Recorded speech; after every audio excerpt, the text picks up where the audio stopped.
नमस्कार समस्त चाषी भाई और भौणी माने आपणक प्रिय यूट्यूब चैनल मु कृषक को आपणक स्वागत।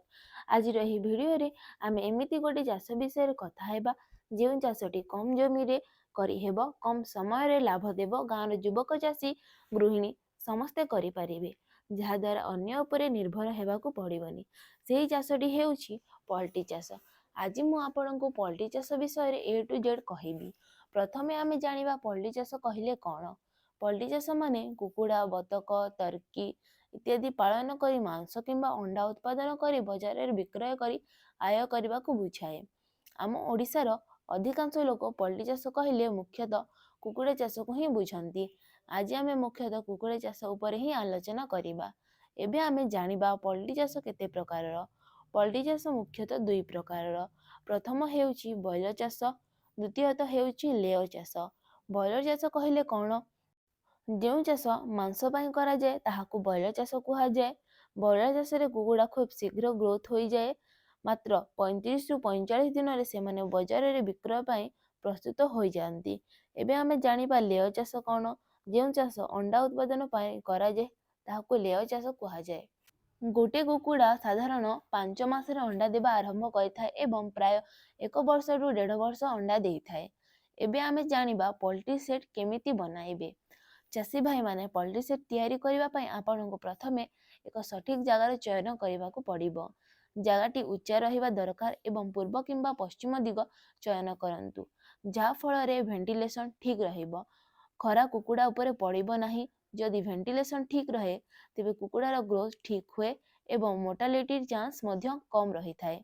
सेल चारिपटे जाली किंबा नेट लगाइबे जहा फल रे मशा किंबा माछी घर भितर को प्रवेश करिवे नाही एवं सेट भितरे पवनर चलाचल मध्य रहिबो। घर तले धान छाली किंबा चसु पकाइबे जहा द्वारा बास्ना दुर्गंध एते हबो नाही जहा फल रे कुकुड़ा माने सुस्थ रहिबे। जदि कुकुड़ा सुस्थ रहिबे ताहाले से माने भलो ग्रोथ नेबे जहा फल रे चाषी जणे भलो लाभ नै पारिबो। एबे आमे जानिबा भल लाभ पाई छोट कुकुड़ा केमिति चयन करिवे। भाई और भौणी माने पोल्ट्री चाष रे एक कथा स्पष्ट जे छुआ कुकुड़ा भल हेले ही चाष भल हुए। आरंभ रे जदि भूल छुआ नेले परे जेते यत्न करिले मध्य लाभ मिलिबा कष्टकर होई जाए। सेथि पई छुआ कुकुड़ा किनिबा समय रे किछि कथा मने रखिबा अत्यंत जरूरी। जेमिति कि सदा भरोसा योग्य हेचेरी रु ही छुआ किणंतु। दर कम देखि अजण जागरु नेले परे हानि होई पारे। छुआ कुकुड़ा गुड़िक सक्रिय और चंचल हेबा दरकार। जदि छुआ कुकुड़ा अलस लागुछि तेबे से भल नुहे। तापर देखिबे छुआर आखि चमकदार हेबा उचित। आखि बंद किंबा धूसर हेले से छुआ को नियंतुनी। एहा परे आपण देखिबे छुआ कुकुड़ार नाभि भिजा किंबा फुला तो नाही कारण एपरि थिले रोग हेबा संभावना थाए। मने रखंतु आरंभ रे भल छुआ परे भल लाभ। एबे आमे जानिबा प्रथम 14 दिन छुआ कुकुड़ार ब्रूडिंग केमिति करिवे। छुआ कुकुड़ा छोट थिला बेले मनिषर छोट छुआ परी अधिक यत्न दरकार होइथाए। एही 14 दिन जदि ठीक भावे देखाशुणा करि पारिले परवर्ती चाष अधा सफल बोली मानि नेबे। एबे आमे जानिबा छुआ कुकुड़ा को केते तापमात्रा रे रखिबे। छुआ कुकुड़ा निजे गरम होई पारंती नाही सेथिमाय आमे गरम देबाकू पड़ी थाए। प्रथम दिन 32 रु 35 डिग्री सेल्सियस तापमात्रा रखंतु। परे प्रति सप्ताह 2 रु 3 डिग्री सेल्सियस कम करंतु। जदि छुआ कुकुड़ा गोटे जगार गुछि जाउछंती तेबे बुझंतु गरम कम अछि। जदि सब दूरे दूरे रहउछंती तेबे गरम बेसी। छुआ देखि गरम ठीक करिबा हेउची सहज उपाय। एबे आमे जानिबा आलोक बा लाइट व्यवस्था केमिति करिवे। प्रथम 7 दिन 24 घंटा आलोक दियंतु। आलोक थिले छुआ भल भावे खाई पारे और पानी मध्य पी। पानी और प्रथम खाद्य केमिति देबे। छुआ आसीबा मात्रे प्रथमे गुड़ और ग्लूकोज मिशा पानी दियंतु। एहा छुआ को शक्ति दिए और रास्तार थकापण को हटाए। पर साधा सफा और ताजा पानी दियंतु। पानी पात्र प्रतिदिन सफा करंतु। मने रखंतु प्रथम 14 दिन सबुठारु गुरुत्वपूर्ण। गरम पानी आलोक एही तीनोटी ठीक हेले छुआ कुकुड़ा सुस्थ रहे। सुस्थ छुआ भल वृद्धि भल लाभ। भाई और भौणी माने एबे आमे जानिबा कुकुड़ार वृद्धि निमंते खाद्य व्यवस्था केमिति करिवे। पोल्ट्री चाष रे कुकुड़ा जेमिति खाए लाभ सेमिति आसे। भल खाद्य देले कुकुड़ा बड़ हुएनी। ठीक खाद्य देले कुकुड़ा खूब शीघ्र और सुस्थ भावे बड़ हुए। ସେଥିପାଇଁ କୁକୁଡ଼ାର ଏଜ୍ ଅନୁସାରେ ଖାଦ୍ୟ ବଦଳାଇବା ଅତି ଜରୁରୀ। ପ୍ରଥମ 14 ଦିନର ଖାଦ୍ୟ କୁକୁଡ଼ା ପାଇଁ ଶକ୍ତିର ଆଧାର ହୋଇଥାଏ। ଏହି ଶକ୍ତିର ଆଧାରକୁ ଷ୍ଟାର୍ଟର ଫିଡ୍ ବୋଲି କୁହାଯାଏ। ଛୁଆ କୁକୁଡ଼ା ଛୋଟ ଥିଲା ବେଳେ ତାଙ୍କ ଶରୀର ଗଢ଼ି ଉଠୁଥାଏ, ସେଥିପାଇଁ ଉଚ୍ଚ ପ୍ରୋଟିନ୍ ଥିବା ଷ୍ଟାର୍ଟର ଫିଡ୍ ଦରକାର। ଏହି ଖାଦ୍ୟ ଛୁଆକୁ ଶକ୍ତିଶାଳୀ କରେ, ହାଡ଼ ଓ ମାଂସପେଶୀ ଭଲ ହୁଏ ଓ ରୋଗ ସହିବା ଶକ୍ତି ମଧ୍ୟ ବଢ଼ିଥାଏ। ଏବେ ଆମେ ଜାଣିବା ଗ୍ରୋଅର ଫିଡ୍ କ'ଣ।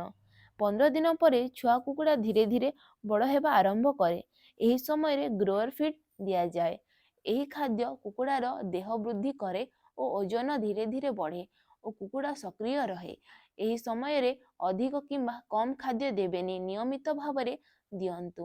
ଏବେ ଆମେ ଜାଣିବା ଖାଦ୍ୟ ବ୍ୟବସ୍ଥାର ଶେଷ ସୋପାନ ଅର୍ଥାତ୍ ଫିନିଶର ଫିଡ୍ ବିଷୟରେ। 29 ଦିନ ପରେ କୁକୁଡ଼ା ବଜାର ପାଇଁ ତିଆରି ହେବା ଆରମ୍ଭ କରେ। ଏହି ସମୟରେ ଫିନିଶର ଫିଡ୍ ଦିଆଯାଏ। ଏହି ଖାଦ୍ୟ କୁକୁଡ଼ାର ଓଜନ ବଢ଼ାଏ, ମାଂସ ଭଲ ହୁଏ ଓ କୁକୁଡ଼ା ବଜାରରେ ଭଲ ଦର ପାଏ। ଏବେ ଆମେ ଜାଣିବା ଲାଭକୁ ରକ୍ଷା କରିବାର କବଚ ବା ରୋଗ ଓ ଟୀକାକରଣ ବିଷୟରେ। ପଲ୍ଟ୍ରି ଚାଷରେ ରୋଗ ହେଉଛି ସବୁଠାରୁ ବଡ଼ ଶତ୍ରୁ। ଆପଣ ମାସ ଭରି ଯେତେ ଯତ୍ନ କଲେ ଯଦି ଗୋଟେ ଦିନ ରୋଗ ଆସିଲା, ତେବେ ସମସ୍ତ ଶ୍ରମ କିଛି ଘଣ୍ଟାରେ ନଷ୍ଟ ହୋଇପାରେ। ସେଥିପାଇଁ ବୁଦ୍ଧିମାନ ଚାଷୀ ରୋଗ ଆସିଲେ ନୁହେଁ, ରୋଗ ଆସିବା ପୂର୍ବରୁ ସାବଧାନ ହୁଅନ୍ତି। କୁକୁଡ଼ାକୁ ସୁରକ୍ଷା ରଖିବା ପାଇଁ ସମୟରେ ଟୀକା ଦେବା ନିହାତି ଜରୁରୀ। ସମୟରେ ଟୀକା ଦିଆଗଲେ ଭୟଙ୍କର ରୋଗ ହୁଏନି, ମୃତ୍ୟୁ କମ୍ ହୁଏ, କୁକୁଡ଼ା ସୁସ୍ଥ ରହନ୍ତି। ମନେ ରଖନ୍ତୁ, ଟୀକାରେ ଖର୍ଚ୍ଚ କମ୍ କିନ୍ତୁ ଲାଭ ବେଶୀ। ରୋଗକୁ ଦୂରେ ରଖିବାର ସହଜ ଉପାୟ ହେଉଛି ସେଡ୍ ସଫା କରିବା। ଯେଉଁ ସେଡ୍ ଅପରିଷ୍କାର ଥାଏ ସେଠି ରୋଗ ଆପେ ଆପେ ଆସେ। ଦିନକୁ ଦିନ ତଳା ଦେଖନ୍ତୁ, ଭିଜା କିମ୍ବା ଦୁର୍ଗନ୍ଧ ହେଲେ ତୁରନ୍ତ ବଦଳାନ୍ତୁ। ସମୟ ସମୟରେ ଔଷଧ ପାଣି ଛିଞ୍ଚନ୍ତୁ। ଅନେକ ସମୟରେ ରୋଗ କୁକୁଡ଼ା ଦ୍ୱାରା ନୁହେଁ, ଲୋକଙ୍କ ପାଦ ଓ ଜୋତା ଦ୍ୱାରା ଆସେ। ଯେତେ ସମ୍ଭବ ବାହାର ଲୋକଙ୍କୁ ସେଡ୍ ଭିତରକୁ ଆସିବାକୁ ଦିଅନ୍ତୁ ନାହିଁ। ନିଜ ପାଇଁ ଅଲଗା ଚପଲ ରଖନ୍ତୁ। ତା ସହିତ ଅନାବଶ୍ୟକ ଭିଡ଼ ହେବାକୁ ଦିଅନ୍ତୁ ନାହିଁ। ଆପଣଙ୍କ ଏହି ଛୋଟ ସାବଧାନତା ବଡ଼ ହାନିରୁ ବଞ୍ଚାଇ ପାରିବ। ଯଦି କୌଣସି କୁକୁଡ଼ା ମରିଯାଏ, ଡେରି କରିବେନି, ଅତି ଶୀଘ୍ର ତାକୁ ସେଡ୍ରୁ ବାହାର କରନ୍ତୁ। ଠିକ୍ ଭାବରେ ପୋତି ଦିଅନ୍ତୁ, କାରଣ ମଲା କୁକୁଡ଼ାକୁ ରଖିଲେ ସେଥିରୁ ରୋଗ ଅନ୍ୟ କୁକୁଡ଼ାକୁ ବ୍ୟାପିଯାଏ। ଭାଇମାନେ, ଏକଥା ମନେ ରଖନ୍ତୁ, ପଲ୍ଟ୍ରି ଚାଷରେ ରୋଗ ଆସିଲେ ଔଷଧ ଖୋଜିବା ଠାରୁ ଭଲ ରୋଗ ଆସିବାକୁ ଦିଅନ୍ତୁ ନାହିଁ। ଏହା ଅଧିକ ଭଲ। ସମୟରେ ଟୀକା, ସଫା ସେଡ୍ ଓ ସାବଧାନ ଚାଷୀ, ଏହି ତିନୋଟି ଥିଲେ ଲାଭ ନିଶ୍ଚିତ। ଏବେ ଆମେ ଏକ ସହଜ ଉଦାହରଣ ନେଇ ପଲ୍ଟ୍ରିରେ ଲାଭ ଖର୍ଚ୍ଚ ହିସାବ କରିବା। ଭାଇମାନେ, କୁକୁଡ଼ାରୁ କେମିତି ଲାଭ ଆସିଥାଏ? ମୋଟ ଖର୍ଚ୍ଚ କେଉଁଠି କେଉଁଠି ହୁଏ? ପ୍ରଥମେ ଖର୍ଚ୍ଚ ଦେଖିବା। ଛୁଆ କୁକୁଡ଼ା କିଣିବାରେ ମାନି ନିଅନ୍ତୁ ଆପଣଙ୍କ 1000ଟି କୁକୁଡ଼ାକୁ 40 ଟଙ୍କା ପର ପିସ୍ ବି କିଣିଲେ, ତେବେ ଆପଣଙ୍କ ମୋଟ 40,000 ହେଉଛି। କୁକୁଡ଼ା ଫିଡ୍ କଷ୍ଟ 40-45 ଦିନର 80,000 ବି ଧରି ନିଅନ୍ତୁ। ଆଉ ଯେଉଁ ବାକି ଔଷଧ, ଟୀକା, ବିଦ୍ୟୁତ୍, ପାଣି ଇତ୍ୟାଦି ଛୋଟ ଛୋଟ ଖର୍ଚ୍ଚ ପାଇଁ 10,000 ବି ଧରନ୍ତୁ, ତେବେ ବି ଆପଣଙ୍କ ମୋଟ ଖର୍ଚ୍ଚ 1,30,000 ଆସେ। ଏବେ ଆମେ ଦେଖିବା ଆୟ କେମିତି ଆସେ। 40-45 ଦିନ ପରେ କୁକୁଡ଼ା ବଜାର ପାଇଁ ପୁରା ପ୍ରସ୍ତୁତ ହୋଇଯାଆନ୍ତି। ଯଦି ବି କୁକୁଡ଼ା ବିକ୍ରୟରୁ ଆପଣଙ୍କ ଆୟ 1,55,000 ବି ଆସିଥାଏ, ତେବେ ମୋଟ ଲାଭ କେତେ ହେଲା? ଆୟ ମାଇନସ୍ ଖର୍ଚ୍ଚ ଇକ୍ୱାଲ୍ ଟୁ ଲାଭ, ଅର୍ଥାତ୍ 1,55,000 ମାଇନସ୍ 1,30,000 ଅର୍ଥାତ୍ 1,55,000 ମାଇନସ୍ 1,30,000 ଆପଣଙ୍କ ହେଉଛି 25,000। ସିଧା ଲାଭ। ମାତ୍ର 40-45 ଦିନରେ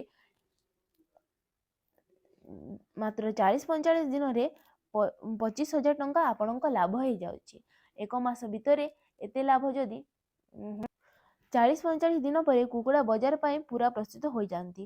ଯଦି ବି କୁକୁଡ଼ା ବିକ୍ରୟରୁ ଆପଣଙ୍କ ଆୟ 1,55,000 ବି ଆସିଥାଏ, ତେବେ ମୋଟ ଲାଭ କେତେ ହେଲା? ଆୟ ମାଇନସ୍ ଖର୍ଚ୍ଚ ଇକ୍ୱାଲ୍ ଟୁ ଲାଭ, ଅର୍ଥାତ୍ 1,55,000 ମାଇନସ୍ 1,30,000 ହେଉଛି 25,000।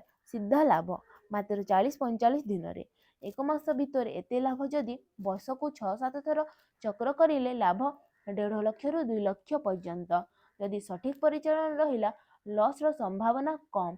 ଏହି କାରଣ ନୂଆ ଚାଷୀଙ୍କ ପାଇଁ ପଲ୍ଟ୍ରି ଚାଷ ଏକ ଭଲ ଆୟର ଆରମ୍ଭ। ଯଦି ଆପଣ ଭଲ ଛୁଆ ନେବେ, ଖାଦ୍ୟ କମ୍ପ୍ରମାଇଜ୍ କରିବେ ନାହିଁ, ରୋଗ ଆସିବା ପୂର୍ବରୁ ସତର୍କ ରହିବେ, ତେବେ ପଲ୍ଟ୍ରି ଚାଷ ଆପଣଙ୍କ ପାଇଁ ଏକ ନିଶ୍ଚିତ ଆୟର ପଥ। ଯଦି ଆପଣଙ୍କୁ ଭିଡ଼ିଓଟି ଭଲ ଲାଗିଲା, ତାହେଲେ ଲାଇକ୍, ସେୟାର ଏବଂ ଚ୍ୟାନେଲକୁ ସବସ୍କ୍ରାଇବ୍ କରିନିଅନ୍ତୁ। ଧନ୍ୟବାଦ।